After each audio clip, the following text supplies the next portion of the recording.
दिनांक 26 बुधवारी रात्री पैठण शहरातील शासकीय रुग्णालय परिसरातून श्री संत एकनाथ महाराज यांच्या पालखी सोहळ्यातील अश्व अज्ञात चोरट्यांनी चोरून नेला होता।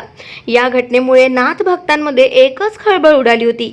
याबाबत नाथ भक्तांनी सोशल मीडियावर चोरीस गेलेल्या अश्वाचे फोटो टाकून जाहीर आवाहन केले होते।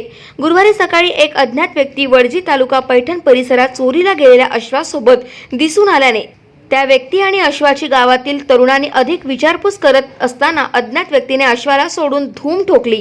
चोरीस गेलेल्या अश्वाला गावकऱ्यांनी ताब्यात घेतले। सदर अश्व पैठण तालुक्यातील भोकरवाडी येथील रामदास चव्हाण या नाथ भक्ताने श्री संत एकनाथ महाराज यांच्या 425व्या पंढरपूर वारीसाठी जाणाऱ्या पालखीसाठी संस्थानाकडे स्वतः अश्व नसल्याने आतापर्यंत पालखीसाठी मानधन तत्वावर अश्व घेतला जात होता। यावर्षी रामदास चव्हाण यांनी नाथ संस्थानचा पालखी सोहळ्यासाठी अश्वदान म्हणून दिलाय।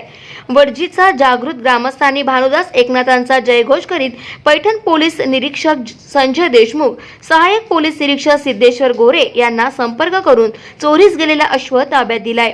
यावेळी श्री संत एकनाथ महाराज संस्थानचे पालखी प्रमुख हरिभक्त परायण रघुनाथ महाराज गोसावी, पालखीवाले आणि सर्व धर्मीय साधू संत सुफी वारकरी यांनी वडजीच्या ग्रामस्थांचे आभार मानले आहे। गाव माझा न्यूज करिता मनोज परदेशी, पैठण, छत्रपती संभाजीनगर।